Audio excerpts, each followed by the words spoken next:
There comes a point in the life of a deeply empathetic person where something shifts, and it can feel a little confusing at first because the person who used to feel everything, excuse everything, understand everyone, hold space for everyone, suddenly cannot do it anymore. And it's not because they became cold, it's not because they stopped caring, not because they lost their compassion, but because their body finally said this one word, enough. And that is where the myth of the super empath begins to shift because being a super empath does not mean that you are endlessly available for other people's pain. It doesn't mean that you absorb dysfunction and call it love. It does not mean that you keep forgiving people who are harming you. A true super empath eventually reaches a point where their empathy has run out and it's now become embodied wisdom. And that embodied wisdom has boundaries. Hi, I'm Julie, and on this channel, we talk about healing, relationships, nervous system awareness, and spiritual awakening, and the journey back home to yourself. So today, I want to talk about what does it mean to be a super empath, because this term gets used a lot, especially in conversations about narcissistic relationships, toxic dynamics, avoidant partners, emotional manipulation, and trauma bonds. But I want to really bring this conversation back down into the body because, from a somatic and spiritual perspective, the super empath is not just someone who feels deeply. The super empath is someone who has survived through feeling. Okay. They've learned to read the energy before they learn to trust words. They learn to scan rooms before they learn to relax in them. They learn to sense shifts in tone, in facial expression, in silence, distance, mood, emotional weather. And for a lot of super empaths, this did not begin as a gift. It began as adaptation. So, a lot of people who identify as a super empath, and I am definitely one of them, they were once children who had to become emotionally intelligent far too early. So maybe you had a parent whose mood controlled the entire house. Maybe love felt inconsistent. Maybe you had to become the peacemaker, the good one, the easy one, the strong one, the family therapist, the one who didn't need too much. Maybe you learned that your safety depended on noticing what no one else wanted to say out loud. So your nervous system became fucking brilliant. It became sensitive. It became intuitive. It became almost psychic in its ability to detect emotional shifts. But here's the part that we don't talk about enough. Sometimes what we call intuition is also a nervous system that has been highly trained in survival. Now, this does not make your intuition wrong, but it does mean that your gift deserves healing. Because when empathy is born inside survival, it becomes unboundaried, and quite frankly, it's dangerous. You feel responsible for everyone. You feel guilty when someone's disappointed. You sense someone else's pain and immediately want to fix it. You understand why people hurt you, so you keep giving access to them. I mean, I'm sorry, you keep giving them access to you, and you confuse compassion with self-abandonment. And at first, it can look a lot like selfless love, right? But over time, your body knows the difference and your body starts to speak louder and louder. And so, this is where empathy without boundaries stops being empathy. I'm going to say that again. This is the point that empathy without boundaries stops becoming empathy and it starts becoming self erasure.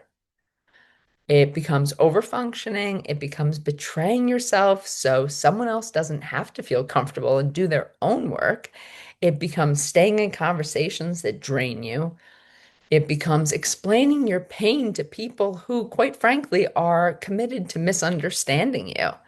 It becomes seeing someone's potential while ignoring their patterns. And this is a big one because super empaths are really good at seeing the soul beneath the wound.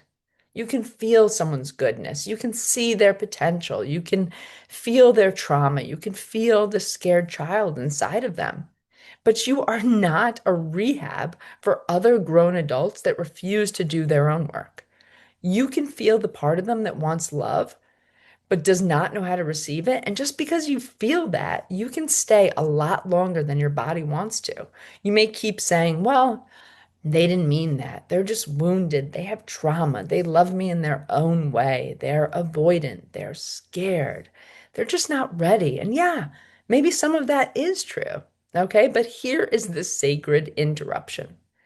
Understanding someone else's wound does not require you to become the place where they keep bleeding.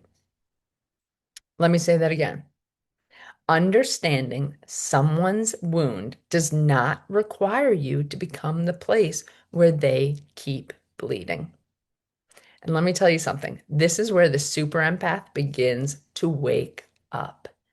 The awakening of the super empath is not always soft and pretty.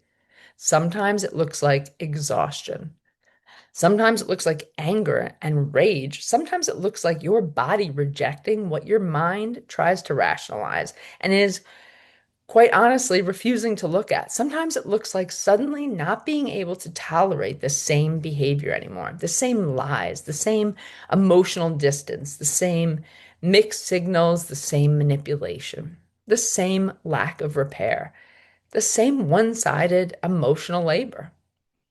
The same cycle where you are expected to understand everyone, but no one is asked to understand you. And this is where many empaths panic. They think, "Oh, why am I so angry? Why do I feel so mean? Why don't I feel as compassionate anymore? Why can't I just let it go? Am I becoming bitter?" No, love. You're not becoming bitter. You're becoming boundaried. And for someone who has survived by being endlessly understanding, boundaries can feel really weird. They can feel like cruelty at first, but they're not. Boundaries are what empathy looks like when it finally includes you. So, one of the biggest lessons for the super empath is this: you can have compassion for someone and still remove access to you. You can love someone and still tell the truth. You can understand someone's trauma and still hold them accountable. You can forgive someone and still not return to the same cycle. And you can wish them healing and still choose your distance. This is where empathy matures. Because immature empathy says, I feel your pain, so I must help you. Oh, God, do I feel that? I mean, I went to seminary to give back, to be of service to others. But awakened empathy says, I feel your pain and I trust you to be responsible for your own healing. Immature empathy says, I understand why you hurt me, so I should stay. But awakened empathy says, I understand why you hurt me, and I also understand why I must protect myself. Another example of immature empathy: if I leave, I'm abandoning them. Well, awakened empathy says, if I stay, I'm abandoning myself. And this is the shift. This is the fucking awakening that every super empath needs when they are stopping to be available for the energetic extraction from others. They're stopping the bleeding of themselves, the draining of their own energy. And from a nervous system perspective, super empaths often live with a really highly sensitive threat detection system. So you can really sense someone's energy before they speak a lot of times. You may hold that tension in your chest or in your neck or your throat or your shoulders because you know when someone's withholding the truth. You can feel your stomach drop when the energy in a relationship shifts. You notice the tiny inconsistencies that a lot of people really miss. And again, this is a gift. This is a gift. But without grounding, without settling and being boundaried, it becomes hypervigilance. So the work is not to shut down your sensitivity. It doesn't work. I tried. I tried. I drank for years to shut down my sensitivity, to become a bigger bitch, to have boundaries. I almost killed myself, and I've been sober 16 years. So I can tell you, numbing does not work. The work is to anchor it, to bring it back into the body, to ask, is this my intuition or an old wound? Is this my voice, my truth, or my nervous system searching for danger? Is this really compassion, or is this a trauma response?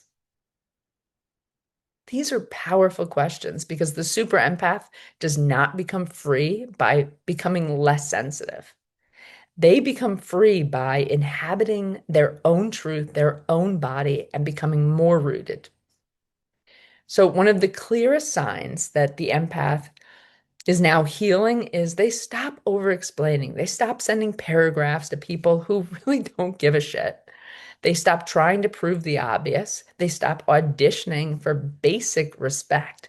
They stop trying to convince someone to value what they've already been getting, what they've already been receiving. They stop translating their pain into softer words so that another person doesn't feel guilty. And God, this can really shock people because the old version of you may have been very accessible, very forgiving, very patient, very emotionally available, very willing to talk things through and see all the sides. But the healed version of the super empath is different. Ooh, not cruel, not cold, not heartless, just clear. And clarity can feel cold to people who benefited from your confusion. The dark night of the super empath, there is a point where the grief comes with this awakening because you realize how many times you called it love when it was really survival, how many times you called it loyalty when it was actually fear, how many times you called it compassion when it was really self-abandonment, and how many times you saw someone's potential and ignored their behavior. And that grief, let me tell you, it's real. Let yourself feel it. Let yourself mourn the version of you who thought love meant endless endurance, endless compassion, endless patience. Let yourself mourn the relationships where you were the emotional container, the healer, the forgiver, the translator, the bridge, the safe place, and let yourself come home. Because your true power is not in how much pain you can absorb. Your true power is how deeply you can love without losing yourself. This is the mastery. I invite you to stay here. If this feels like it hits home, like it resonates somewhere in your body, subscribe, follow, share. Thank you.